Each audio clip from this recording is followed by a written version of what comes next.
Oh bonjour Internet, ceci est un message subliminal pour que tu t'abonnes, tu likes, tu partages et aussi que tu te souviennes que moi je suis écrivain. Donc va me donner des sous sur Patreon, sur Privstar, Tipeee et tout le tralala. Et puis va voir aussi les vidéos de mes bouquins. Et puis acheter mes bouquins aussi évidemment. Sur ce, bonne vidéo à vous.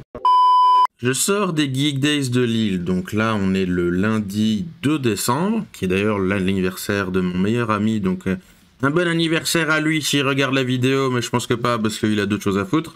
Mais voilà, bon anniversaire gros. Et donc les Geek Days de Lille, ce fut une convention plutôt cool, vraiment cool. Ce qui manquera pas de me faire du bien au moral, parce que bah je sors quand même...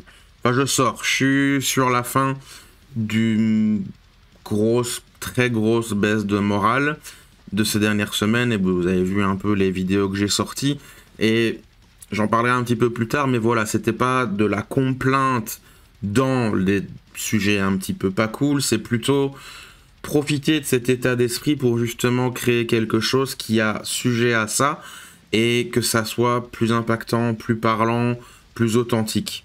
Donc voilà, vous inquiétez pas, ça va, je suis pas au bord de la mort non plus, mais c'est pas plus mal que ici la vidéo va être un petit peu dans un autre ton. Donc la convention, elle a été vachement cool, même si bon, au niveau du pognon, franchement, il y a eu mieux, mais ça fait quand même plaisir de pas être en perte et de pouvoir réapprovisionner un petit peu la trésorerie. D'ailleurs, vu que je sors les Geek Days, vous entendez ma voix, elle est un petit peu pas cassée, mais voilà, j'ai passé 2 jours à parler très très fort.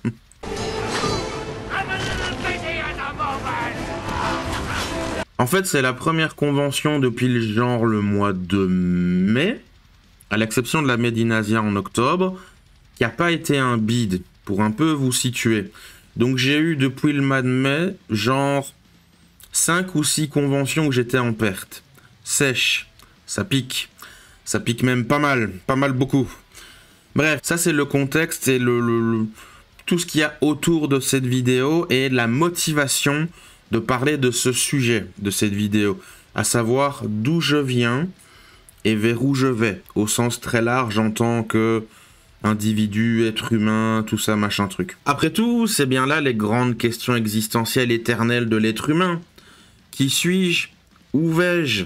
C'est la fondation même de la psyché humaine et de nos conditions d'être humain. Je vais vous parler un petit peu de tout ça, mais j'ose espérer que vous avez considéré que c'est pas trop rébarbatif, parce que ce sera avec l'angle des Geek Days de ce week-end, parce qu'il s'est passé un truc qui m'a fait un bien gigantesque au moral et qui est symptomatique de mes romans et de ce que j'essaye d'accomplir avec eux. Pour aller directement dans le cœur du sujet, j'ai bien eu une bonne dizaine, peut-être même une quinzaine ou une vingtaine de personnes qui sont venues me voir et qui m'ont dit avoir adoré ce qu'ils ont lu et vouloir la suite.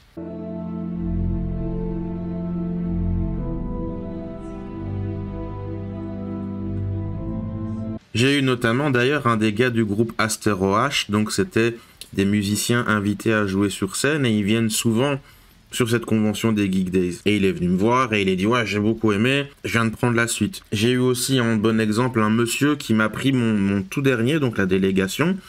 Il est là, il prend le bouquin, il me le donne. Et il dit ouais, je viens de prendre le dernier. Et j'ai dit ah bon, donc t'as lu tous les autres? Et là il me montre une photo sur son téléphone et il y a tous mes bouquins sur son étagère et il dit oui, j'ai vraiment beaucoup aimé, j'ai adoré, donc je viens prendre le dernier. Vous n'avez aucune idée de ce que ça fait à mon petit cœur d'entendre ça. Même à un moment, il y avait 2 personnes en face de moi, 2 lecteurs, 2 clients, si je peux dire ça, inconnus, que je connais pas, et eux, ils se connaissent pas non plus, et ils parlaient entre eux de mon bouquin. Et voilà, ils disaient ouais, si, ça, ce personnage-là, machin, bon, je dis ça pour pas qu'il y ait de spoil. Ah, ils étaient face à moi, devant mon stand, à discuter de ce que moi je fais. Et comment ils avaient aimé, qu'est-ce qu'ils avaient préféré, des scènes, des machins, ouais, les poèmes, ah, la scène, oh, ce truc-là. Ben, j'étais pantois, choqué, j'avais pas de mots, et même à un moment, j'ai dit, ah, vous allez me faire chialer, en fait. Hein, et un de ces deux d'ailleurs, il disait, J'ai pas encore terminé le premier, il doit me rester 50, 40 ou 30 pages, mais je veux déjà la suite. C'est indescriptible. À vous tous, à vous toutes, vous rendez un petit gros barbu belge heureux au-delà de ses espérances. J'irai même plus loin, c'est... J'aurais jamais cru accomplir ça de ma vie et j'aurais jamais cru que ce genre de choses, c'était possible pour un mec comme moi. Et du coup, je vais vous parler d'où je viens. Et par extension, d'où viennent mes livres. Parce que mes livres et moi, c'est inséparable. Vous ne pouvez pas les mettre l'un éloigné de l'autre. C'est pas possible. Comme je dis souvent, mes romans, je m'inspire, bon, bah voilà, d'œuvres que j'ai connues et tout, mais je m'inspire pas forcément de mes œuvres favorites pour les écrire. Je veux dire, évidemment, il y a du Berserk, il y a du Cthulhu, du Warhammer, du Magic, il y a aussi du Anne Rice, il y a du Dragon Ball, il y a du Bleach, il y a du Cobra, du Cowboy Bebop, il y a du Seigneur des Anneaux, il y a du Requiem, il y a du Torgal, il y a du Sin City, du Constantine, du Hulk et du j'en passe et des meilleurs, mais j'ai fait une liste quand même exhaustive pour vous dire que oui, il y a plein de choses que j'aime et qui m'inspirent. Mais avant tout, et surtout, c'est beaucoup de moi et mon vécu.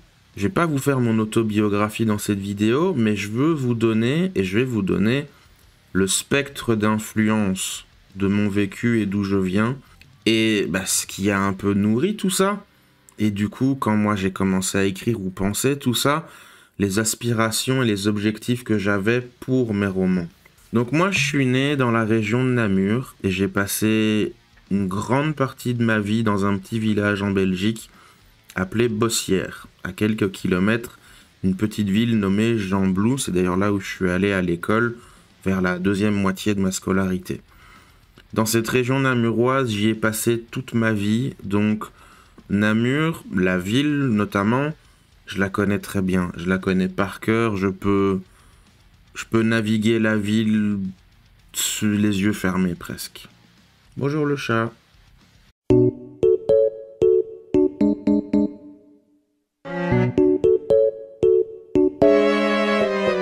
Je suis donc le produit de l'union de deux personnes qui viennent de milieux quand même pauvres. L'une où c'est littéralement et véritablement la misère.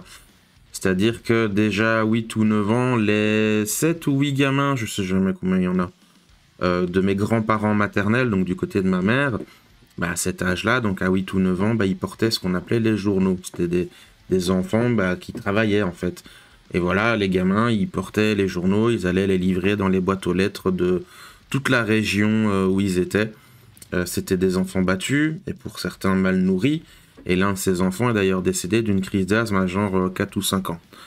Et c'était, vous avez peut-être connu ça pour certains d'entre vous, c'est quand il y a ce genre d'événement qui se passe, il y a une pièce dans une maison qui est un espèce, pas de reliquaire, mais c'est une pièce où on ne va pas. Elle est entretenue, elle est nettoyée, tout est propre, tout est nickel, mais on n'y va pas, on n'a pas le droit d'y aller. Il y avait une pièce comme ça pour dédiée à cette petite fille qui était décédée dans la famille de ma maman. Donc ma famille maternelle, elle vivait à Spie, donc c'est une région de la Basse-Sambre qui est réputée pour son humilité, dirons-nous. Donc c'est un milieu très modeste. Mon père, lui, était un petit peu mieux loti, bon pas énormément, mais un petit peu. Mais voilà, ça restait tout aussi modeste, tout aussi humble. C'était un milieu ouvrier. Donc c'était vraiment des ouvriers, voilà. Les journées de mon père, en fait, ça consistait à aller travailler à la carrière de pierre non loin d'où il habitait, qui était tailleur de pierre bleue. Enfin, il taillait pas les pierres, mais il les réceptionnait, il les coupait en gros morceaux, puis ça passait sur la bande et tout ça. Et voilà, et quand il revenait du boulot, il regardait la télé, souvent avec un verre de triple sec, raconte la légende. Et voilà, c'était sa vie en fait. Et il était issu d'une union extra-conjugale. Donc le père, voilà, c'était pas... il était marié, on va dire. Et ma grand-mère paternelle, donc, avait recueilli les enfants de sa sœur, parce que sa sœur était décédée. Et donc mon père avait 4 frères, mais en vrai, c'était ses cousins. Mais ma grand-mère les a recueillis et les a élevés comme ses enfants.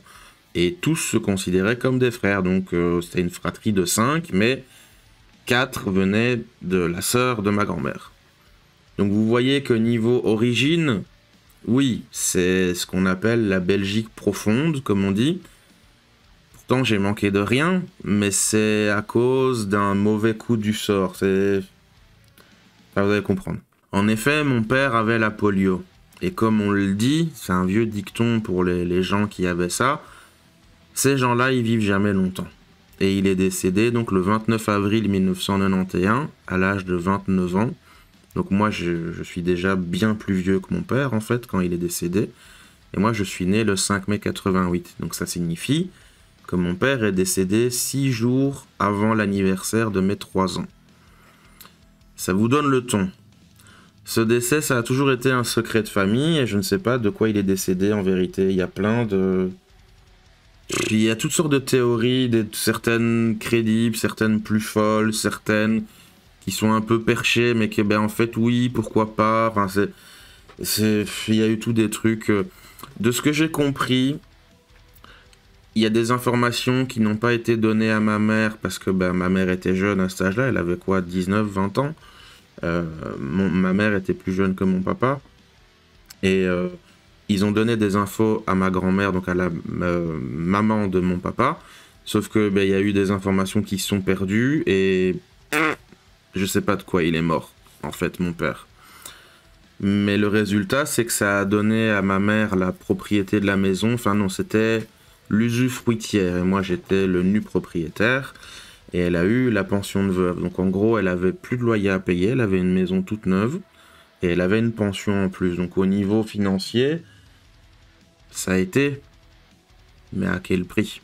La suite de ma vie, ça a été une succession de malchance et dans la même lignée de ce que j'ai raconté précédemment. Donc des choses un peu laides, des choses un peu sales, des choses souvent très tristes aussi, comme l'école où j'ai été battu, maltraité par exemple. Et voilà, je vais pas m'attarder là-dessus. Parce que si je vous raconte ça, on est parti pour des heures, mais c'est pour vous dire que voilà, déjà les fondations de mon existence, les bases de la vie d'un être humain, donc sa naissance, ses parents, son enfance, c'était déjà du lourd, quoi, et ça a favorisé une certaine débrouillardise, résilience et une certaine accoutumance à une vie de merde, on va dire ça comme ça. Mon parcours scolaire, mon parcours professionnel, mes amitiés, mes amours, ça a tout été dans la même veine, tout a été dans le même sens. Je veux dire, à votre avis, un gamin issu d'un milieu pauvre, dont le père est décédé récemment et qui est tout petit, il est vu comment par les autres gamins? Qu'est-ce que les autres gamins ils vont dire à cet enfant-là? Surtout qu'en plus l'école c'était pas génial aussi, donc voilà.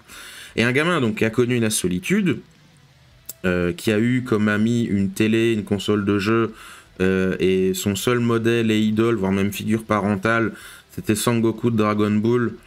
Comment il s'en tire à l'adolescence où tout le monde s'arrache le visage pour essayer d'être le plus populaire? Ou alors un autre truc, un mec qui a quand même des compétences intellectuelles, culturelles, et voilà, il a de l'esprit quand même, mais qu'aucun professeur n'a pris le temps, ni a eu la présence d'esprit de nourrir et de le diriger dans un sens vers ce quoi il est doué plus ou moins naturellement, ou que, ouais, lui, le petit jeune, là, il sait faire ça. Comment cette personne s'en sort plus tard dans le marché du travail et ses horizons professionnels? Comment? Et vous noterez qu'à aucun moment dans ce que je viens de dire, je n'ai parlé d'autisme. Si vous rajoutez ça par-dessus, comment vous voulez qu'un être humain s'en sorte avec une base pareille? L'écriture, les mondes imaginaires, ça a été pour moi mon seul biais d'existence. J'ai quasiment existé par procuration à travers eux. J'ai quand même eu de la chance de trouver quelques personnes sympas en vrai, hein, heureusement, j'ai envie de dire, encore heureux. Mais bordel, non, c'était d'abord les bandes dessinées, les jeux vidéo, les livres, les dessins animés, la musique. J'ai existé à travers le prisme de ces médias. Et Internet, oh mes aïeux, Internet, qu'est-ce que ça a ouvert mes horizons sur plein de choses et qu'est-ce que ça m'a offert?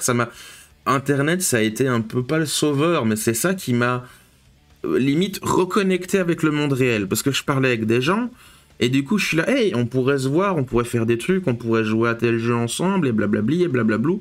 Bah, ça a été un gros truc, Internet. Mais encore une fois, c'est d'abord un média, puis la réalité. Pas l'inverse. Ce qui, normalement, est censé être le cas. C'est d'abord papa, maman, ils te montrent, je sais pas... Tiens, gamin, écoute l'album de Guns N' Roses. Moi, quand j'étais jeune, j'écoutais ça, c'était vachement cool. Et puis, ça nourrit des choses aux petits. Et puis, peut-être qu'après, il va être batteur. Et... Enfin, vous voyez, moi, ça a été tout l'inverse. Alors, même pire que tout l'inverse, c'est que... Bah, j'ai rien eu, parce que moi, j'avais pas de papa et pas de maman. Et... Des années plus tard, donc je parle vraiment genre 10-15 ans après, quand je commençais à écrire, bah, la pensée d'être auteur m'est venue à l'esprit. Je veux dire, la première fois que j'ai écrit, pour le plaisir, je vais avoir... Je crois que j'avais 9 ans. Je me souviens encore l'endroit précis à l'école, la place et tout, et même le type de carnet que j'avais et tout, et que j'ai écrit mes premiers textes, que je me faisais chier à l'école. Et donc, plus tard, l'écriture, ça m'est venu à l'esprit. Je me suis dit, tiens, ça pourrait être sympa. Et aujourd'hui, bah, vous me connaissez, vous me voyez avec ma grosse barbe, avec mon stand un peu exubérant, parce que j'avoue que ma déco commence à être un peu... Et pas exagéré, mais je veux dire, ça en met plein la vue, quoi. J'y mets les moyens, ça je sais. Mais moi, je trouve que c'est cool. Moi, je trouve que c'est cool. Et voilà, vous m'entendez radoter, parler sur Internet et raconter ma vie, et certains d'entre vous lisent mes livres. Voilà d'où je viens. Je n'ai jamais été aussi heureux de toute ma vie que depuis que je fais ça. Je n'ai jamais été aussi épanoui dans mon existence et en tant qu'individu, en tant qu'être humain, que depuis que j'ai commencé à écrire mes bouquins, donc en fin 2015, quand j'ai eu mon logement, machin. Parce que oui, j'ai été sans logement, hein, ça, je vous en ai déjà parlé, j'ai pas raconté au début, mais voilà, je vais pas détailler toute ma vie, c'est pas le but, c'est pour vous dire vraiment, il y a un lien indécrottable et impossible à dissocier entre mes romans et qui je suis. Comparé à jadis, mon passé est un long, très long chemin en enfer. Il y a une chanson de Marilyn Manson qui s'appelle The Long Hard Road Out of Hell, donc en français, la très longue et difficile route hors de l'enfer. Et bordel, qu'est-ce que ça s'applique à mon parcours.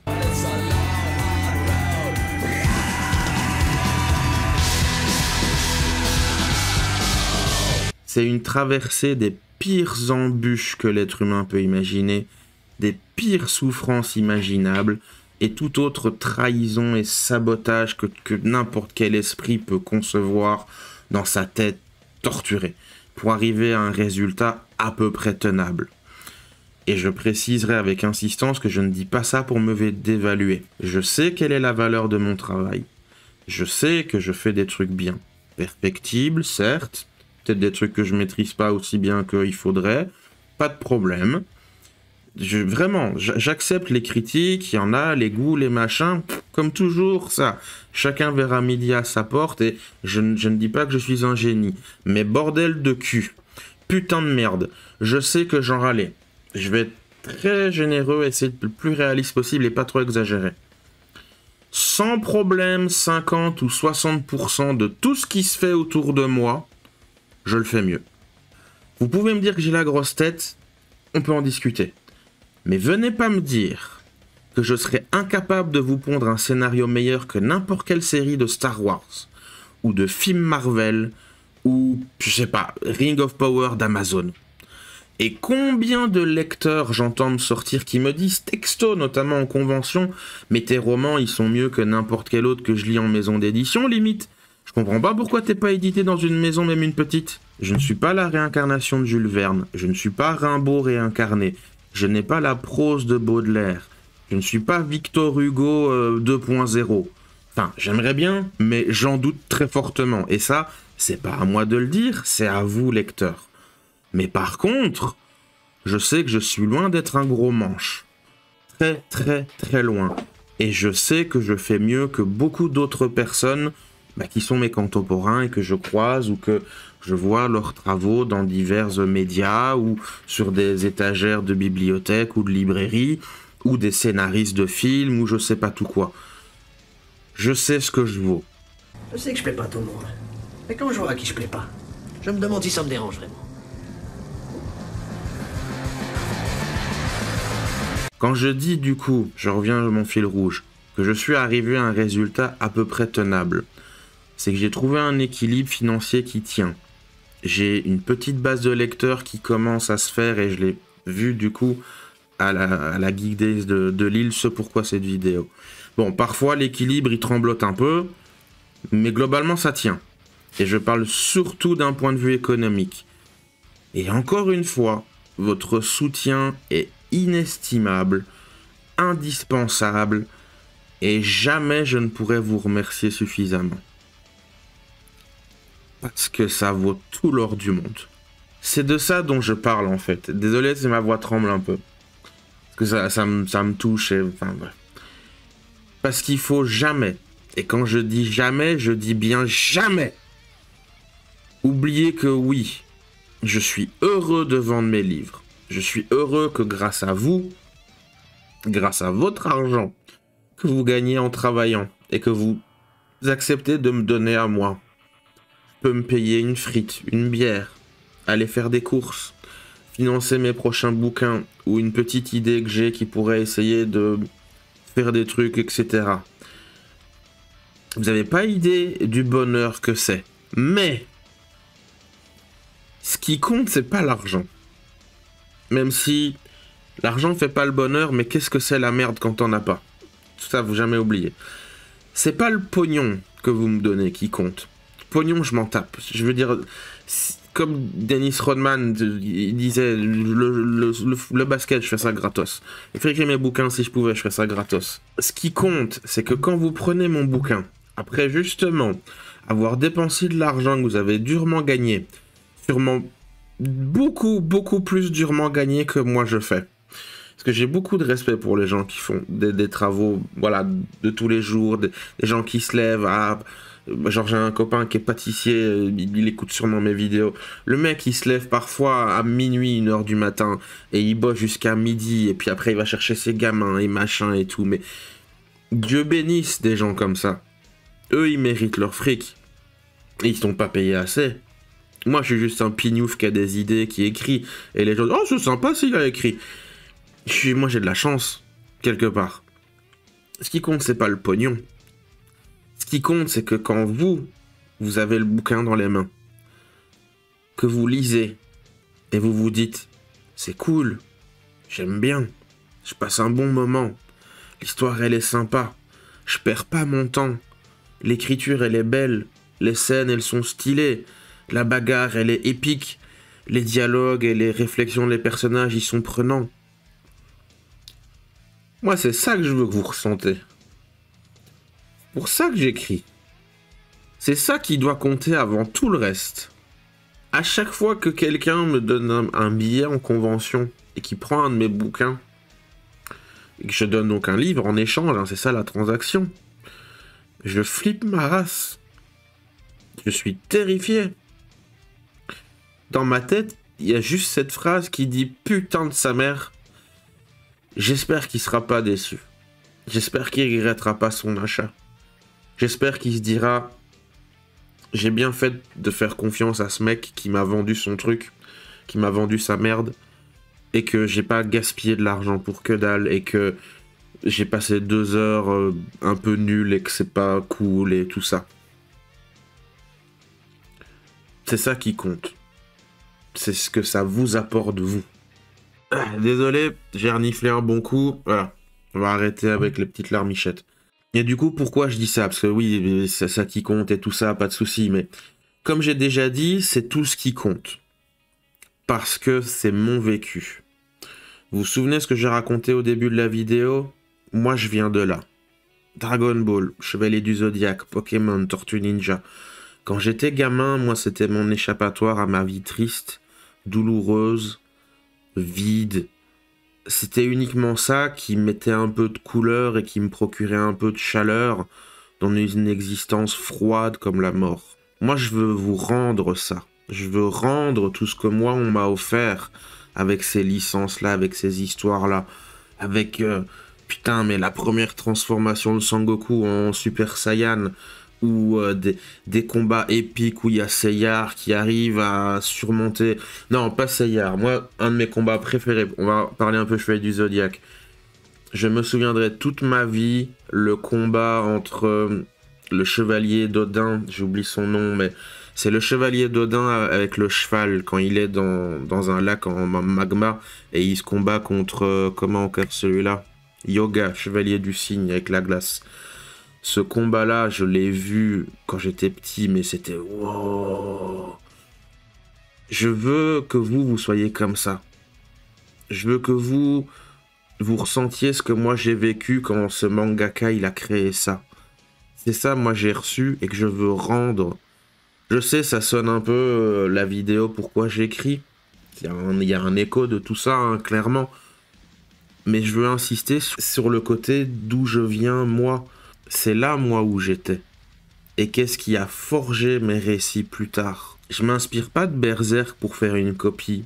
Ou un truc inspiré de God, de Guts ou des God End. Je m'inspire pas de Dragon Ball pour avoir un personnage comme Freezer, comme méchant. Rien à voir. Ma vie personnelle fut assez riche en expériences, notamment tristes et négatives, hein, ou alors des épiphanies qui m'ont fait comprendre des choses de la vie et compagnie. Parce que j'ai pas eu beaucoup de... Voilà, papa qui va t'apprendre la vie, gamin, n'oublie jamais la valeur de tenir ta parole, blablabla, j'ai dû faire un peu ça tout seul. Tout ça pour dire, c'est que j'ai suffisamment de matériel et d'inspiration et d'idées pour écrire jusqu'à... J'ai vraiment fait des calculs, probablement encore 4 ou 5 vies supplémentaires. Donc oui, je parle bien de, si on compte en années, peut-être encore 350 ou 400 ans. Je mourrai avant d'avoir raconté tout ce que j'ai à raconter. C'est triste hein, ce que je dis, mais c'est la vérité. Ces autres œuvres et ces autres univers qui m'inspirent, moi c'est pour le style, c'est pour leur technique, c'est pour leur talent à faire telle ou telle chose d'une façon extraordinaire ou majestueuse ou que personne d'autre n'arrive à faire comme eux. Par exemple, on va prendre Berserk, le talent de Miura dans Berserk, lui c'est de créer une ambiance lourde et oppressante, que c'est indescriptible. Quand vous lisez Berserk, c'est encore plus parlant dans les mangas que dans l'anime d'ailleurs. Si vous lisez Berserk, vous sentez tout de suite l'ambiance lourde et oppressante. Un très bon moment, c'est justement la fameuse image que tout le monde a fait circuler quand Kentaro Miura est mort, c'est qu'il y a un personnage qui meurt, et Guts, enfin tout le monde est triste, ah mon dieu, il est mort, c'est triste, et blablabla. Et Guts, la seule réaction qu'il a, c'est « Ah ! Je parie qu'il est mort le sourire aux lèvres. » Parce qu'il est mort de la façon dont il voulait, et il a fait ce qu'il aimait. Mais le poids d'une scène pareille, c'est vrai que là-dessus, je vais m'inspirer. Je veux dire, je vais essayer de comprendre comment il a fait ça, et je voudrais essayer d'être capable de maîtriser ce type d'ambiance et de lourdeur dans un moment, pour l'incorporer dans mon univers à moi, avec mes personnages, avec mes créatures et mes monstres. Un autre exemple, c'est la démesure et la véritable échelle de comparaison, notamment de folie d'ailleurs, dans Lovecraft, quand on contemple les dieux très anciens. Parce que dans Lovecraft, c'est beaucoup plus, en général, des enquêtes. Ça va être un espèce de détective et il va dire « Ah, j'ai découvert un culte de gens qui vénèrent la mer et c'est bizarre, il y a des disparitions. » Et puis à un moment, ils ont genre un aperçu de Cthulhu, d'un autre dieu très ancien. Et Lovecraft, il est tellement doué pour gérer cette démesure, en fait, et que tu sens, mais tu es face à un truc incompréhensible. Imaginez quelqu'un qui est capable d'écrire quelque chose qui n'est pas capable d'être décrit.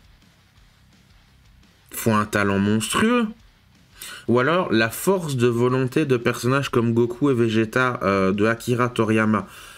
Il a un talent incroyable, il avait parce qu'il est décédé, pour toujours gérer des nouvelles menaces dans Dragon Ball et toujours faire que les personnages de Goku, Vegeta et tous les autres, bon des fois il y en a, ils y arrivent plus, mais ça aussi c'est bien géré d'ailleurs, ils arrivent à se dépasser.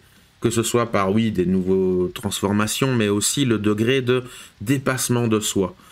C'est incroyable comment Akira Toriyama le fait. Un autre, c'est Sin City. Moi, j'adore Sin City. C'est la saleté, la crasse et le parallèle qu'il y a avec ça et la noblesse de certains personnages de l'univers de Sin City. L'espèce de dichotomie qui arrive à subsister dans un univers précis et unique. Ça... Frank Miller, mais mouah, incroyable. Je m'inspire de ça pour les côtés techniques et les côtés... les petits détails qui donnent du sel à une histoire et un univers. J'ai aucune envie ni aucun désir de copier Dragon Ball, de copier Berserk, de copier... Non, non, non, non, non, non. Et j'ai beaucoup trop de respect et de révérence envers eux pour oser leur faire preuve d'un tel irrespect. Non, moi, mon univers, mes récits, mes écrits, ça se nourrit de moi. Tout seul. Ma vie, à moi, mon passé, mon présent et parfois mon futur. Que parfois j'entreaperçois parce que, comme vous avez vu dans certaines de mes vidéos récentes, notamment celle sur le désespoir et le suicide, dont d'ailleurs, désolé je rigole, c'est peut-être pas approprié, mais je m'excuse s'il y en a qui ont eu peur, parce que j'ai eu plusieurs messages. Il y a une jeune fille qui m'a contacté. Bonjour, êtes-vous encore en vie? Je suis sincèrement désolé s'il y en a qui ont eu peur ou je vous ai choqué ou quoi, c'était pas du tout mon intention. Comme j'ai dit, moi c'était plus... Je voulais utiliser ce moment où j'étais pas bien pour parler encore mieux de ce sujet-là. De comment faire pour parler correctement d'un sujet que quand tu es, entre guillemets, en plein dedans. Bon, certains diraient oui, mais il faut prendre du recul. Oui, c'est vrai que prendre du recul, c'est important. Mais si tu es dedans, tu peux mieux l'expérimenter et tu peux mieux vraiment saisir la chose au moment T. C'est comme quand tu as une idée. Quand tu as l'idée, au moment T, elle est parfaite dans ta tête, mais plus le temps passe, plus ça se dilue et tu peux oublier, en fait. Donc c'est vrai que quand... en même temps, je vous avais prévenu que cette vidéo, elle serait hard et un peu costaude. Hein. Je vous ai pas menti. Hein. Donc oui, malheureusement... Quand on a une vie comme la mienne ou quand on a un vécu voilà, qui est le mien, c'est difficile de voir les choses autrement. Je veux dire, comment entreapercevoir un avenir autre, notamment quand tu vas pas bien, que profondément marqué par le désespoir? C'est difficile. C'est peu de le dire que c'est difficile. Et donc tout ça nourrit mes écrits. C'est ma seule source d'inspiration. Souvent les gens me demandent ça, ouais, tu t'inspires de quoi? Mais de ma vie.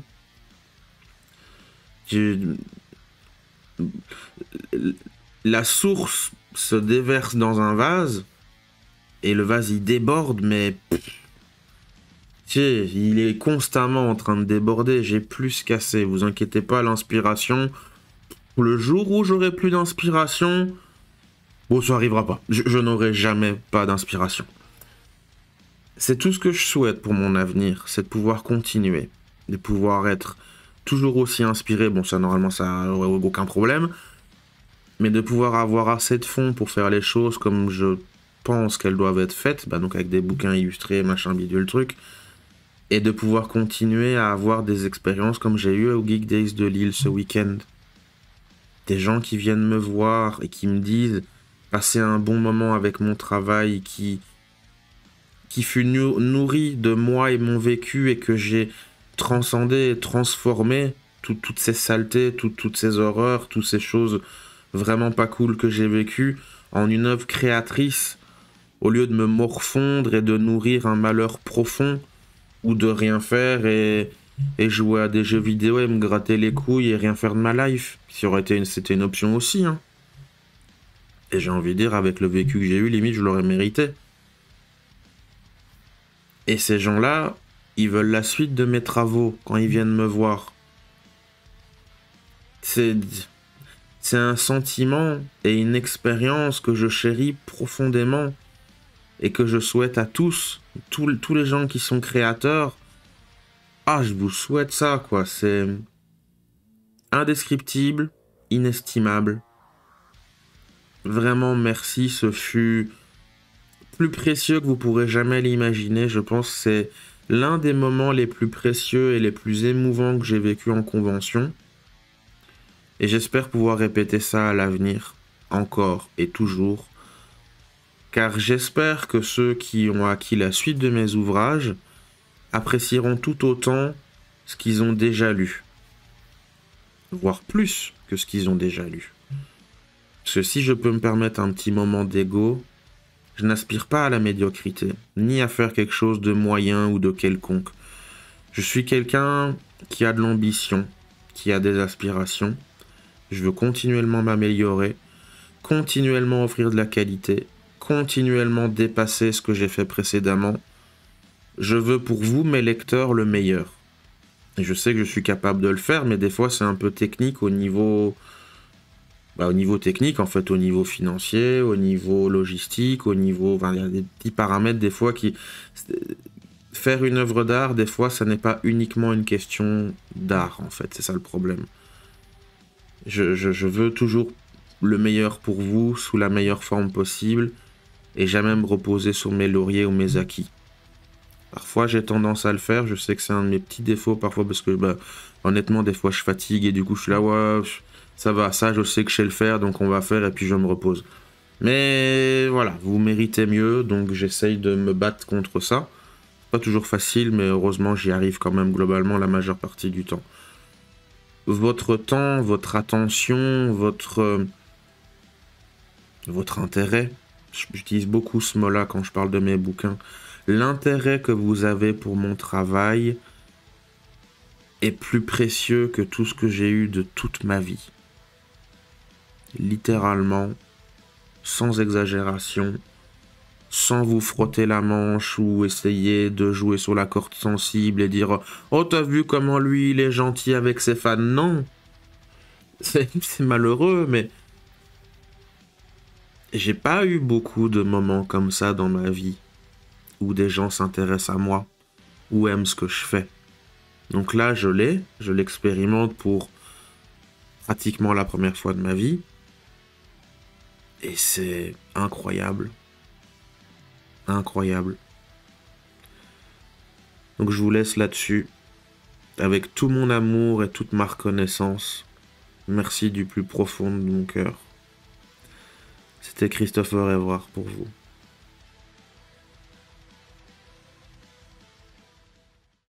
Bon ben voilà, la vidéo elle est finie. N'hésite pas à nous rejoindre sur le Discord. Le lien est dans la description. Au revoir Internet, gros bisous.